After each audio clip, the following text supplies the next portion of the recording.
wabarakatuh. Apa kabar Anda semua? Senang sekali saya Ibnu Arif dari Forum News Network bisa kembali menjumpai Anda. Hari ini hari Jumat tanggal 10 Juni ya. Ya. Profesor Megawati, Kehormatan Megawati akan menyampaikan pidato pengukuhannya. Saya akan mengajak Anda ngobrol dengan seorang profesor juga dari Unhan, yakni Profesor Salim Said. Assalamualaikum, Prof. Salim. Waalaikumsalam warahmatullahi wabarakatuh. Kalau Anda ini sendiri profesornya dari Unhan juga bukan, Prof. Salim? Enggak. Saya profesor diangkat dulu oleh Universitas Muhammadiyah Malang. Sudah lama. Tahun berapa tuh? Bahkan saya kan menjadi duta besar duta besar di Ceko tahun 2006 kalau nggak salah. Sebelum itu saya udah profesor. Ya, oke. Ya, itu waktu itu lewat dikti ya. Jadi itu bukan pengangkatan. Oh iya. Bukan pengangkatan, bukan ya? Itu diurus 4 tahun baru keluar. Ya. Padahal waktu itu menterinya adalah Malik Fajar. Oke. Malik Fajar ini bekas rektor Universitas Muhammadiyah. Iya. Jadi saya mengikuti aturan yang ada, tidak bayar 1 sen pun, saya ikuti aturan dan segala macam persyaratan saya penuhi. Kredit saya sampai melebihi dari yang diperlukan. Oke. Dan profesor itu memang Profesor Afdol sekali. Profesor Afdol ya. Oh jadi ada Profesor HC, ada Profesor AF. Afdol. Ya. Saya Afdol saja, artinya menurut aturan saja. Oke, nah itu kewajibannya apa ya selama ini kalau profesor seperti Anda itu? Ada kewajiban ngajar, pembimbingan juga ya? Ya, saya mengajar karena syarat saya ketika ditawari menjadi guru besar di Malang, syarat saya mengajar. Oke. Karena banyak profesor itu tidak mengajar. Ya, dan itu terutama akal-akal universitas mengangkat orang jadi profesor untuk kredit. Untuk pembukaan jurusan-jurusan, jadi harus ada profesornya.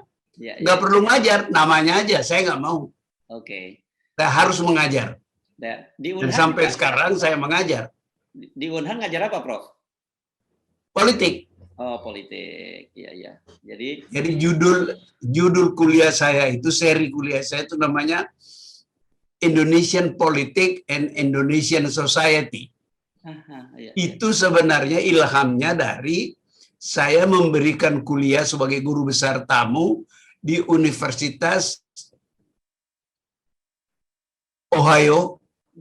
Tahun berapa saya mengajar sebagai guru besar tamu. Saya mengajar waktu itu Indonesian Army and Indonesian Politics. Di penjelasan kultural, sosial kultural dari peranan politik militer yang dominan. Waktu saya mengajar di Amerika itu dui fungsi masih jalan. Oke. Jadi saya harus menjelaskan kepada mahasiswa latar belakang penjelasan sosiokultural historis dari peranan politik yang dominan di Indonesia. Di kemudian hari kuliah itu saya kembangkan bukan hanya militer tapi politik Indonesia. Itu sebelum saya mengajar di Unhan, saya sudah mengajar sebagai guru besar tamu di Universitas Malaya, Kuala Lumpur, dan Thammasat University di Bangkok. Itu kemudian saya kembangkan menjadi silabus saya dalam memberi kuliah di Universitas Pertahanan Indonesia di Sentul sekarang. Ya. Ini kalau lihat CV Anda tadi ini profesor benar-benar afdol. Ya, afdol betul menurut aturan. Oke, sekarang tapi karena latar belakang Anda politik, saya kira mungkin tidak kita akan bicara soal fenomena politik hari ini. Orang banyak menyoroti, kita tidak perlu masuk pro kontranya Ibu Mega saya kira ya. Dengan bagaimanapun juga, saya kira dalam posisi mantan presiden, kemudian beliau sekarang jadi ketua umum partai terbesar ini, orang sebenarnya tidak perlu meragukan apapun lagi. Tanpa gelar apapun sebenarnya Ibu Megawati itu sudah punya posisi yang terhormat di bangsa ini kan. Ya. Ya, oke. Nah, tapi saya melihat, orang banyak bertanya-tanya itu fenomena belakangan ini, terutama khusus untuk yang hari ini berkaitan dengan gelar profesor. Kan sebelumnya Pak Prabowo juga membangun patung kuda, patung Bung Karno naik kuda. Ini spesial nih, orang jarang tahu ada Bung Karno naik kuda. Dan kemudian dalam waktu 2 pekan kemudian memberikan gelar kehormatan kepada Ibu Mega. Ini kan kampus Unhan ini di bawah Kementerian Pertahanan, di bawah Pak Ya, Prabowo. Orang tidak bisa, agak sulit rasanya kita menghindarkan ada spekulasi dan mengkait-kaitkan dengan dengan Pilpres 2024. ya, harus Anda ingat, bukan hanya patung Bung Karno naik kuda di Kementerian Pertahanan yang diresmikan oleh Ibu Mega, tentu saja dengan kehadiran Pak Prabowo sebagai Menteri Pertahanan. Sebelumnya juga ada patung Bung Karno di Lemhanas. Kita harus tahu hubungan dekat antara Menteri Pertahanan dengan Lemhanas, dan tentu saja di kantor Kementerian Pertahanan, ya tuan rumahnya adalah Pak Prabowo. Oke. Nah, pertanyaan orang, saya banyak di telepon ditanyakan, ini fenomena apa ini? Bagaimana mengerti ini? How do we understand this? Kalau menurut saya, ya itu politik. Apa itu politik? Kalau kita baca dengan teliti, maka kesimpulan saya, makin mendekat hubungan, jadi hubungan antara Pak Prabowo sebagai ketua Partai Gerindra dengan Ibu Mega sebagai ketua Partai PDIP, dan hubungannya kita menjelang Pilpres.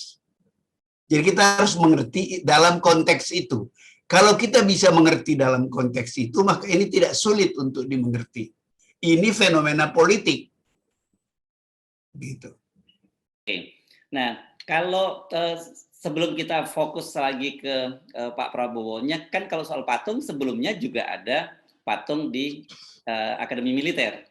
Waktu itu Gubernur Akademi Militernya Dudung Abdurrahman, Maijen Dudung Abdurrahman, yang sekarang sudah dipromosikan menjadi Pangkostrat. Nah, kalau posisi Pangkostrat ini kan posisi... Jadi sudah 2 kali kena promosi sejak menjadi Gubernur AMN, Akmil. Pertama menjadi Pangdam Jakarta, dan terkenal ketika dia jadi Pangdam, menurunkan spanduk-spanduk, poster-poster Habib Rizik. Itu kan rame waktu itu dulu. Sekarang dipromosikan lagi menjadi Pangkostrat. Dan banyak orang, masuk akal menurut saya, meramalkan sebentar lagi beliau akan menjadi KSAD. Bagaimana menjelaskan itu dari segi non-militer? Karena itu tentu ini ada faktor militer juga. Beliau qualified secara militer untuk mendapatkan promosi-promosi itu. Tapi secara politik orang mencari-cari bagaimana akarnya apa. Ya, saya kira beberapa waktu yang lalu dalam salah satu acara Anda jelaskan, dan itu benar. Pak Dudung ini adalah menantu almarhum Khalid Ghazali, teman saya. Pak Khalid Ghazali itu pernah menjadi asisten operasi, saya kira di Mabes TNI sebelum reformasi, jauh sebelumnya, dan beliau kemudian adalah salah satu tokoh Baitul Muslimin. Baitul Muslimin ini adalah bagian dakwah dari PDIP. Jadi artinya ada hubungan antara Pak Dudung dengan PDIP lewat mertuanya.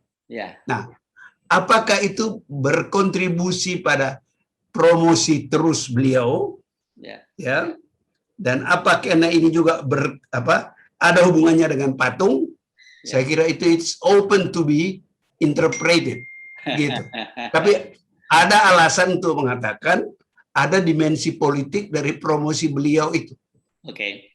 Nah, kalau kita baca sedikit lagi, karena Prof. Salim kenal pribadi, ini kan bukan hanya Baitul Muslimin sebenarnya kedekatan almarhum Maijen Khalid Ghazali dengan keluarga Bu Mega ini.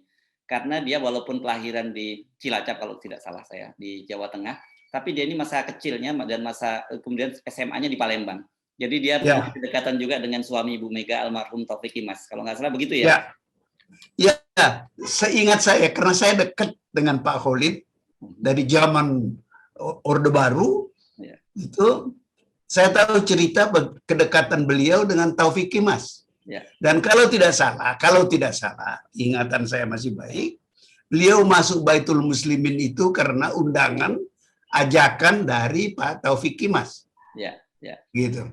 Ya. Nah, sekali lagi pertanyaannya, apakah itu ada hubungannya dengan Dudung? Siapa? Ya. Dudung ya? Dudung Abdurrahman, ya. Dudung Abdurrahman. Karena anak saya waktu kecil memanggil Gus Dur itu Dudun. Oh. Jadi suka kacau saya. Ya.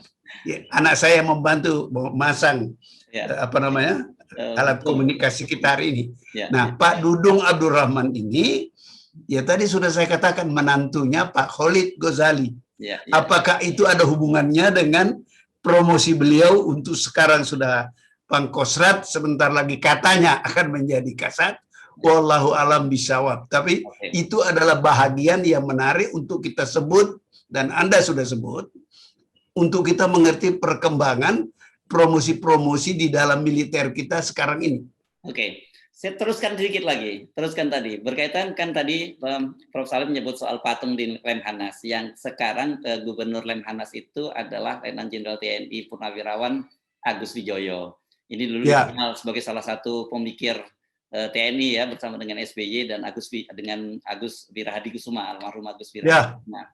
Nah, ini juga kalau kita lihat-lihat, nah nanti saya minta Prof. Salim untuk membacanya. Ternyata beliau ini selain putra pahlawan revolusi, beliau ini mertuanya. Nah, ini sama dengan Pak Dudung, mertuanya adalah Pak Muhammad Isnaini. Muhammad Isnaini tokoh PDI dan pernah menjadi ketua PDI pertama ketika fusi tahun 73. Jadi gimana kita menjelaskan itu? Ya, Pak Isnaini itu adalah orang PNI. Ya. Jadi akar beliau ke PDIP itu dari PNI. Ya. Tapi menurut saya, sekarang Pak Agus itu menjadi gubernur Lemhanas bukan karena mertuanya orang Maraen, tapi lebih karena dia itu temannya Luhut Panjaitan. Luhut ini adalah tokoh dari kelas 70, angkatan 70, angkatan pertama Akabri. Dan Pak Luhut ini kan memikirkan nasib teman-temannya. Saya mendapat informasi 5 tahun lalu sebenarnya Pak Luhut memperjuangkan Fahru Razi, Jenderal Fahru Razi menjadi kepala BIN. Mantan Menteri Agama ya. 5 tahun kemudian beliau jadi Menteri Agama. Meskipun cuma setahun saya kira ya. Digantikan oleh siapa sih namanya yang sekarang Menteri Agama yang sekarang? Yakut Khalil Qomas. Ya, namanya sulit saya sebut. Jadi Menteri Agama yang sekarang ini. Nah, yang mau saya katakan itu tadi, Agus itu dipromosikan menjadi Gubernur Lemhanas. Pak Fahru Razi dulu dipromosikan menjadi Kepala BIN yang nggak berhasil. Akhirnya BIN itu diambil, diberikan kepada Pak BG melalui sebelumnya pejabat sementara. Sementara pejabat sebelumnya adalah Sutioso. Kemudian atas lobby, lobby apa begitu, Ibu Mega berhasil menjadikan BG sebagai kepala BIN menggantikan Sutioso. Jadi ini semua berkait soal politik. Ya. Nah, sekarang kita mulai teruskan ke Pak Prabowo, karena orang banyak bercanda. Kalau Pak Dudung Abdurrahman saja lepas dari soal profesionalisme dan sebagainya, karena kalau jabatan jenderal ini kan jabatan politis, dia hanya membuat patung setengah badan di Akmil, kemudian dapat promosi dan kemungkinan akan menjadi kasat. Bagaimana dengan Pak Prabowo yang membuat patung yang sangat gagah dan di luar banyak orang yang paham, karena ternyata banyak nggak paham kalau Pak Bung Karno itu pernah naik kuda. Kan ini juga benar-benar risetnya serius. Dan dipersiapkan kado ini sangat spesial oleh Pak Prabowo. Ya, sekali lagi ini bukan gratis, ini soal politik, oke? patung itu. Nah, tadi Anda mengatakan nggak ada cerita Bung Karno naik kuda kan? Dan itu dibenarkan oleh Ibu Mega dalam keterangannya, saya nggak tahu baca di mana, dia harus belajar naik kuda 3 hari supaya tidak jatuh ketika, dan minta supaya kudanya yang jinak. Bung Karno takut itu jatuh. Oke. Anyhow, Bung Karno pernah naik kuda meskipun ada catatan mengenai itu. Tapi kenapa sekarang dibikin pada ulang tahun Bung Karno ke-120 apa-apa? Dibikin patung sekaligus 2 di Lemhanas dan di Kementerian Pertahanan. Ya kembali lagi seperti yang saya katakan tadi, kita ini menghadapi pemilu 2014 kalau nggak salah ya, apa namanya? 2019 apa? 2024. 224. Saya ini kalau angka-angka bukan kacau. Waktu saya mahasiswa, statistik nggak lulus berkali-kali. Jadi kalau sudah angka-angka, saya suka kacau. Oke. Anyhow, ada 2 orang yang sangat berusaha. Saya tidak suka kata berambisi, sebab konotasinya kurang bagus, untuk memenangkan Pilpres nanti. Prabowo jelas ketua partai, dia masih berambisi dan itu boleh-boleh saja untuk jadi presiden. Nah, Ibu Mega nampaknya tidak lagi berambisi jadi presiden, tapi beliau ingin betul keturunan Soekarno bisa ikut duduk sebagai pimpinan nasional. Tentu saja beliau berharap yang ada kan dari keturunan Soekarno kan yang menonjol sekarang kan Ibu Puan Maharani. Oke. Tentu saja Ibu Mega berharap Puan akan menjadi presiden, calon presiden. Tapi kelihatannya bisa kejadian Ibu Puan itu menjadi pasangan dari Prabowo, dan kesan saya atau ramalan saya atau firasat politik saya, Pak Prabowo tidak akan terima menjadi wakilnya Puan. Jadi yang mungkin adalah Puan jadi wakilnya Prabowo. Ya. Oke. Nah, ini membuat saya, imajinasi saya kembali kepada ketika dulu Prabowo berhadapan dengan Ibu Mega. Saya udah lupa pemilu yang kapan itu. Pemilu 2019. Survei mengatakan waktu itu, ya. Bagaimana? Pemilu 2014 kemudian ketika Jokowi akhirnya yang dipilih jadi presiden. Ya, oke. Nah, ini menarik untuk ditelusuri. Waktu itu survei mengatakan Ibu Mega kalau berhadapan dengan Prabowo, dia akan dikalahkan oleh Prabowo. Jadi orang mengatakan, orang PDIP, para senior PDIP yang saya kenal, menjelaskan kepada saya, mereka mengatakan kepada Mega, udahlah kau jangan maju. Kau kalah kalau menghadapi Prabowo. Siapa yang dicalonkan? Waktu itu tidak ada tokoh PDIP yang menonjol untuk dicalonkan dan bisa mengalahkan Prabowo. Ada orang sangat terkenal, bekas wali kota Solo, yang baru saja jadi gubernur Jakarta. Jokowi. Jadi Ibu Mega dibujuk, udah Jokowi aja, pokoknya jangan sampai Prabowo menjadi presiden. Karena kalau Prabowo jadi presiden, garis keturunan Soekarno kan putus. Sementara waktu itu, Mega tidak mungkin mengalahkan Prabowo. Begitu ramalannya waktu itu. Jadi, jadilah diangkatlah si Jokowi. Nah, perlu dicatat, Jokowi itu bukan kader PDIP, bukan kader siapa-siapa. Riwayat dia menjadi wali kota Solo, itu ada cerita lain, nggak ada hubungannya dengan soal keturunan Soekarno atau kader PDIP.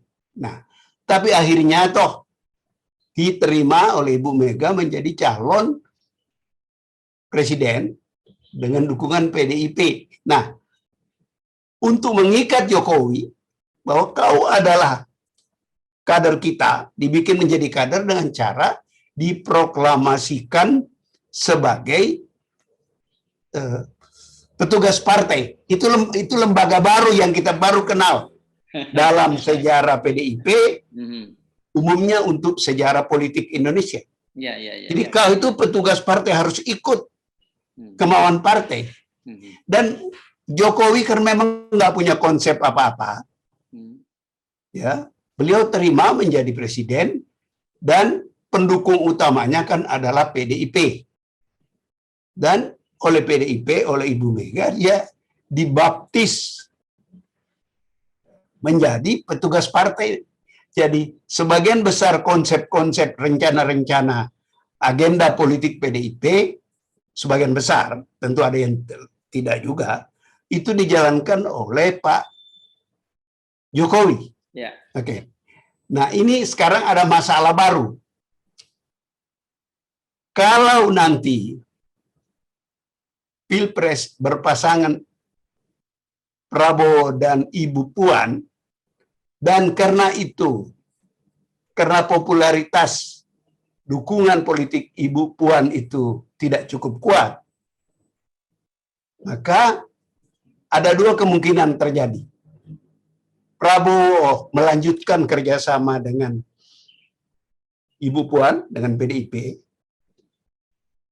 atau menerima kenyataan bahwa popularitasnya tersaingi oleh pasangan-pasangan calon lain. Kalau yang kedua ini terjadi, maka Ibu Mega menghadapi dilema. Seperti dilema yang beliau hadapi ketika akhirnya beliau putuskan mencalonkan Jokowi dan dijadikan petugas partai. Oke. Nah, sekarang kalau ada dilema, siapa pilihan Ibu Mega untuk maju mewakili PDIP? Mencari orang populer kayak Jokowi kan tidak mudah lagi. Nah, sebenarnya ada potensi di situ di dalam sendiri, kader sendiri. Menurut saya itu adalah Ganjar Pranowo. Jadi mestinya, nah ini, mestinya Ganjar itu di cultivate, dipelihara untuk apabila pada saat-saat menjelang Pilpres nanti popularitasnya Ibu Puan tidak cukup meyakinkan, maka Ibu Mega bisa mengambil orang PDIP yang lain yang sudah punya suara dukungan, dan orang itu adalah Ganjar.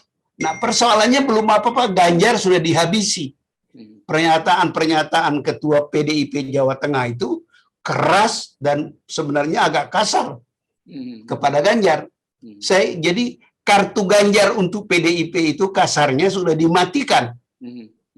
Nah, lalu kepada siapa? Di mana? Siapa yang akan dipakai Ibu Mega apabila terjadi keadaan bahwa dukungan kepada Ibu Puan, popularitas Ibu Puan menjelang Pilpres nanti kurang meyakinkan? Harus cari orang lain kan? Nah, kalau orang lain itu menurut saya yang paling menonjol dari PDIP sekarang, ya 2 atau 3 tahun sebelum Pilpres, itu adalah Ganjar. Dan sekarang berkembang dukungan di luar PDIP, di luar PDIP terhadap Ganjar. Jadi sebenarnya itu modal yang harus disiapkan, cadangan harus disiapkan oleh Ibu Mega. Sehingga beliau tidak perlu cari lagi orang kayak Jokowi. Begitu. Nah, ini dilema yang dihadapi Ibu Mega sekarang ini. Oke, nah ini menarik. Artinya sebenarnya meskipun kita sudah bisa membaca bahwa apa yang dimaui oleh Pak Prabowo melalui pembangunan patung Bung Karno naik kuda, kemudian pemberian gelar profesor, ini kan sebenarnya pesannya cukup clear bahwa dia ingin berpasangan dengan berkoalisi lah dengan PDIP, whatever siapa yang nanti akan dicalonkan, dan kemungkinan besar itu adalah Puan gitu.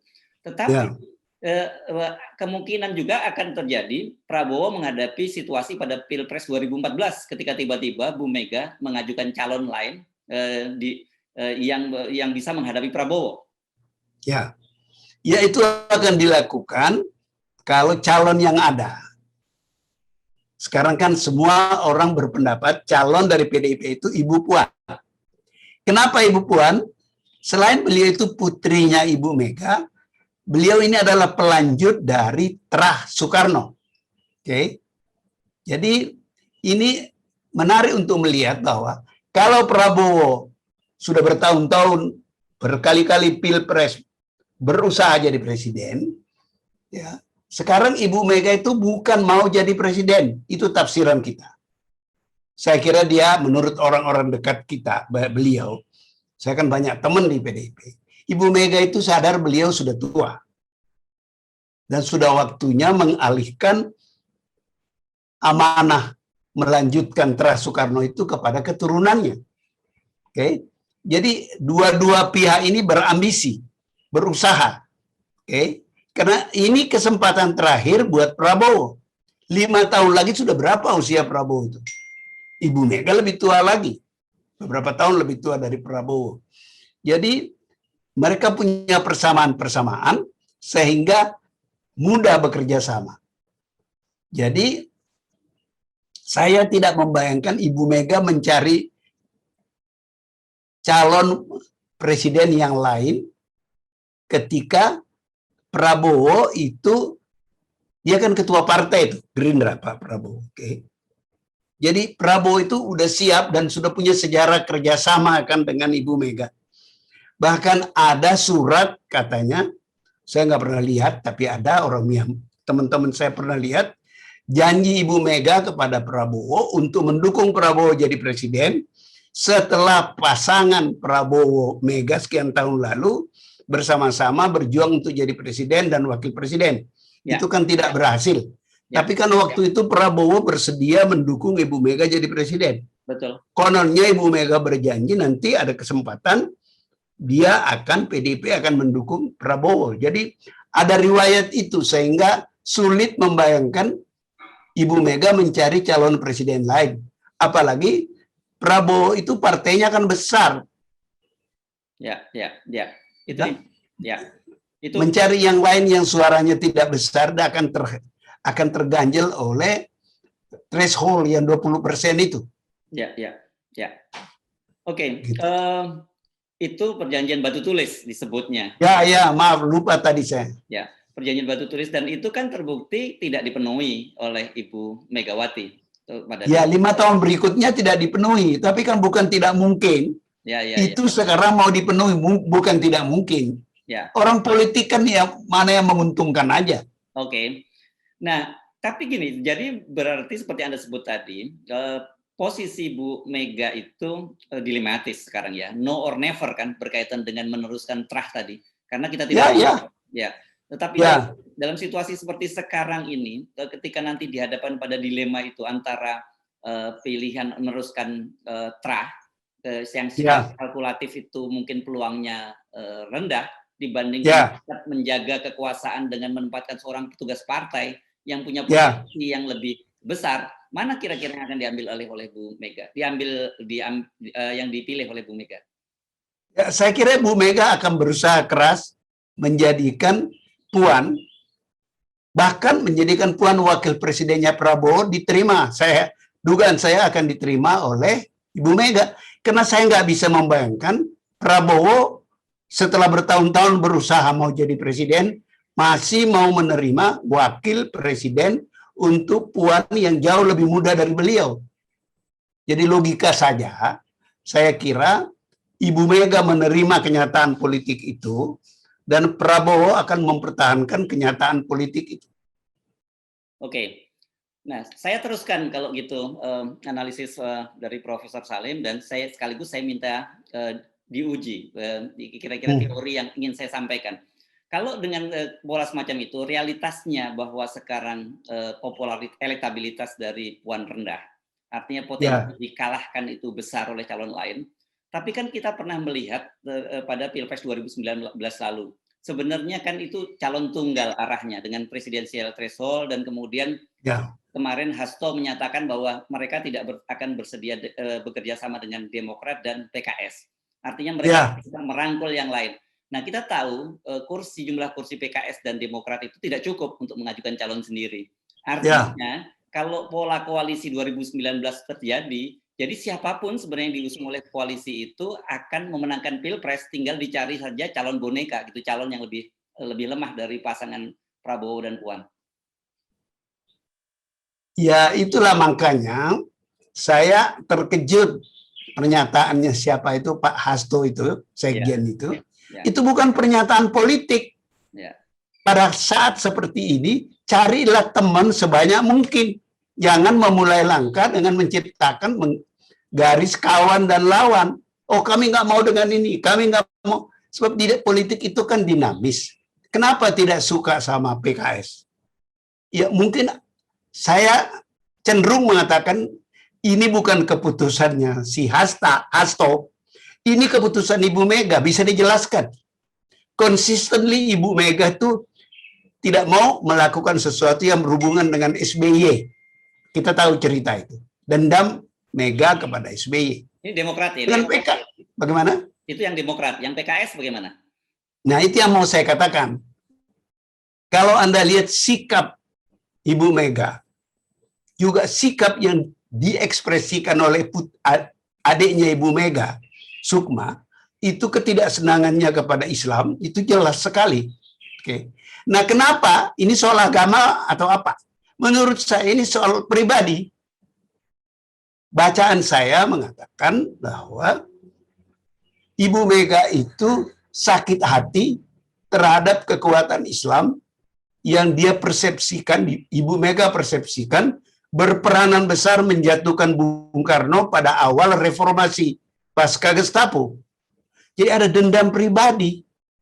Ada momen menarik dalam sebuah cerita Ibu Mega yang ketika para tokoh mahasiswa 66 berkunjung ketemu Bung Karno awal setelah Gestapo, itu Ibu Mega diminta oleh Bung Karno menyediakan nasi goreng untuk tokoh mahasiswa ini. Sebagian tokoh itu udah meninggal sekarang. Antara lain yang saya ingat adalah Gafur. Oke. Ibu Mega mengatakan sembari bikin nasi goreng itu dia air matanya keluar karena merasa ini orang-orang yang menjatuhkan bapaknya. Mungkin Ibu Mega sekarang melihat PKS itu adalah kelanjutan dari tokoh-tokoh HMI, ya, meskipun di PKS itu tidak dominan HMI, tapi cara beliau melihat, sehingga itu ada dendam di situ.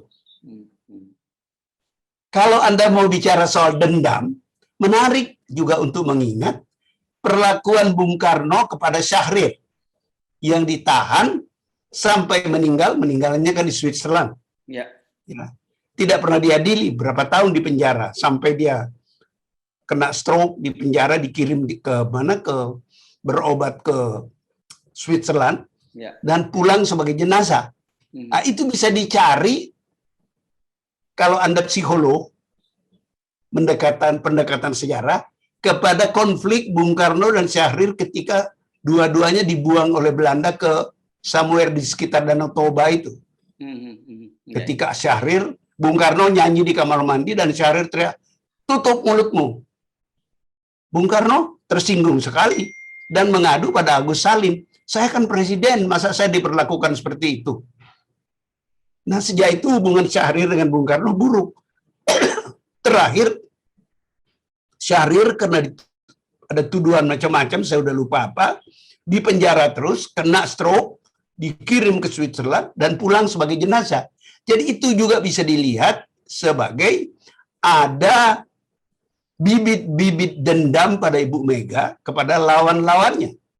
Nah, saya sebagai ilmuwan politik yang pernah belajar psikologi, pernah belajar sejarah, melihat bahwa persoalan yang dinyatakan oleh Hasto itu bukan pendapat Hasto, itu pendapat Ibu Mega. Ya, clear. Tapi secara politis menurut saya itu tidak bagus. Jangan menciptakan musuh. Kita tidak tahu politik itu kan bukan sesuatu harga mati. Begitu. Ya, oke. Nah, tadi saya bikin sedikit karena sedikit banyak saya tahu di PKS itu aktivis HMI boleh dibilang tidak ada. Kalau ada satu dua dan itu tidak dalam posisi yang ada beberapa tokoh PII, ya itu clear ada beberapa anak-anak PII yang di sana. Dan kemudian pertanyaan berikutnya, kalau melihat latar belakangnya dari Bu Mega ini sendiri kan Ibu Fatmawati itu kan juga putri dari seorang aktivis Muhammadiyah. Bung Karno Ya, sendiri mengidentifikasi diri kan sebagai orang Muhammadiyah juga. Bahkan ya, kalau ya betul. pernah ketika meninggal dia ingin diselimuti dengan bendera Muhammadiyah begitu ya. Ya, betul. Nah, sementara suaminya Taufik Kimas ini juga dari keluarga Masumi. Ini kan Ya, sebenarnya betul. kedekatan Betul. kedekatan mereka ini kan dengan Islam tuh cukup dari sisi genealogis ini Ya, asapnya cukup dekat. ya. Jadi ada yang mengatakan saya kan tidak terlalu akrab. Saya kenal Pak Taufik. Menarik bahwa saya kenal Taufik di atas udara. Kami sama-sama kebetulan satu pesawat dari Belanda. Dia menegur saya pertama. Sejak itu saya kenal, tapi nggak pernah akrab. Jadi menurut orang yang tahu keluarga itu, pasangan itu, ketika Taufik Kimas masih hidup, maka Mega tidak terlalu menonjol ketidaksenangannya kepada Islam. Karena ada Taufik Kimas. Bahkan Baitul Muslimin itu sebagian adalah gagasan Taufik Kimas. Dan Taufik Kimas itu salah satu yang berhasil dibujuk masuk itu si mertuanya Dudung itu tadi, Pak siapa Khalid. Dan sejumlah tokoh Islam itu berhasil diajak masuk ke Baitul Muslimin. Oke.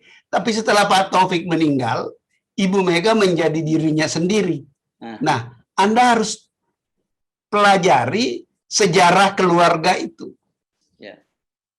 Jadi saya tidak tahu apakah ini pantas diucapkan di depan publik seperti sekarang ini, tapi menurut saya ada masalah keluarga antara Ibu Mega dengan bapak dan ibunya. Oke. Dan itu mempunyai pengaruh pada sikap-sikap politik Ibu Mega. Terutama karena PDIP itu sekarang betul-betul yang mimpin, yang mengendalikan itu Ibu Mega. Jadi faktor-faktor pribadi tidak mudah disingkirkan dalam beliau mengambil kebijakan-kebijakan politik. Ya, oke. Sekarang fenomena bangkitnya kembali Soekarnoisme yang kelihatannya memang betul-betul itu dilakukan oleh PDIP, terutama Ibu Megawati, dan kemudian kelihatannya kekuatan-kekuatan politik lain di luar PDIP menyadari itu dan menyadari bahwa PDIP sekarang sebagai salah satu partai terkuat dan kemudian mensupport itu. Contohnya seperti yang dilakukan oleh Pak Prabowo dengan membangun patung tadi. Di luar patung-patung kita tahu juga gagasan-gagasan Bung Karno misalnya yang akan masuk lewat Undang-Undang HIP kemarin soal Trisila, Ekasila dan sebagainya, kemudian hari Pancasila. Hari lahir Pancasila pada 6 Juni. Pada 1 Juni. 1 Juni. Ya. Ya, seperti Anda katakan, itu disimbolkan oleh potret Ibu Mega yang selalu di belakangnya ada gambar Bung Karno kan. Jadi keluarga ini, khususnya Ibu Mega, melihat sejarah Indonesia itu adalah sejarah perjalanan Soekarno yang diinterupsi sebentar oleh Orde Baru. Gitu nggak? Jadi pikiran-pikiran Soekarno yang terpotong berhenti di zaman Orde Baru itu disambung kembali. Nah, itu yang membuat saya berpikir-pikir. Begini loh pikiran saya. Seandainya Bung Karno masih hidup, ya, dan masih berpikir, setelah mengalami sejarah Indonesia pasca Gestapo sampai jatuhnya Soeharto, apakah beliau akan bertahan pada pikiran lama? Apakah beliau akan mempertahankan Nasakom? Nasakom itu adalah cara konsep Soekarno menjaga persatuan Indonesia. Menurut saya itu salah satu konsep. Pak Harto kan punya konsep juga. Konsep Pak Harto adalah Pancasila asas tunggal. Jadi orang-orang besar ini menciptakan, mengembangkan teori-teori untuk mempersatukan Indonesia. Tapi kan baik Nasakom maupun asas tunggalnya Pak Harto kan sudah ditinggalkan. Jadi kita harus menemukan cara lain dengan tidak mengulangi kesalahan-kesalahan masa lalu.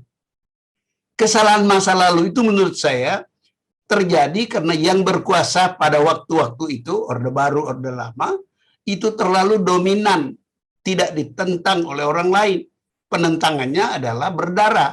Gestapo itu perlawanan terhadap Nasakom.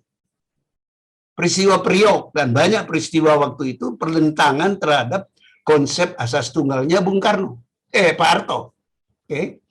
Nah, jadi mestinya PDIP sekarang seyogianya, saya nggak bilang mestinya, itu kan saya mendikte. Menurut saya, seyogianya Ibu Mega PDIP mengembangkan konsep baru berdasarkan pengalaman pahit konsep lama, konsep baru mempersatukan Indonesia. Bukan melanjutkan konsep-konsep lama. Misalnya, seandainya, berandai-andai, satu kali misalnya Ibu Tutut menjadi presiden, kita nggak tahu kapan, sebab dulu pun kita nggak bisa membayangkan Megawati jadi presiden, oke? Tapi itulah sejarah. Nah, seandainya Ibu Tutut menjadi presiden, pengikut Bung Karno, Pak Harto bersatu menguasai politik Indonesia, maka jangan asas tunggal lagi. Itu ternyata korbannya banyak dan ditolak. Nah, Nasakom juga mestinya begitu. Nah, sekarang risiko yang dipikul oleh Ibu Mega, PDIP, dengan tetap tanpa menyebutkan, nggak pernah disebutkan lagi kan kata Nasakom. Tapi kan yang dengan tokoh, siapa namanya itu, anak PKI yang bangga itu, Ripka Ciptani. Dr. Ripka Ciptani. Ya, itu kan orang mengatakan bahwa akomodatif, orang-orang PKI, anak-anak PKI akomodatif oleh PDIP. Kenapa? Karena konsep PDIP itu, konsepnya Ibu Mega, tidak menganggap PKI itu salah. Karena itu Ibu Mega ingin, beberapa hari lalu Anda lihat, Menteri P&K, siapa namanya? Nadiem Makarim. Nadiem Makarim itu diminta menemui Ibu Mega dan pesannya meluruskan sejarah. Ya. Kata meluruskan sejarah itu, sejarah reformasi, arti bahwa sejarah Orde Baru itu salah. Nasakom itu tidak salah. Ya, itu dihancurkan oleh Orde Baru. Oke. Ya. Nah, jadi sekarang ini kan PDIP, bahkan Jokowi dituduh anak PKI misalnya. Saya nggak percaya itu. Tapi ya itulah politik.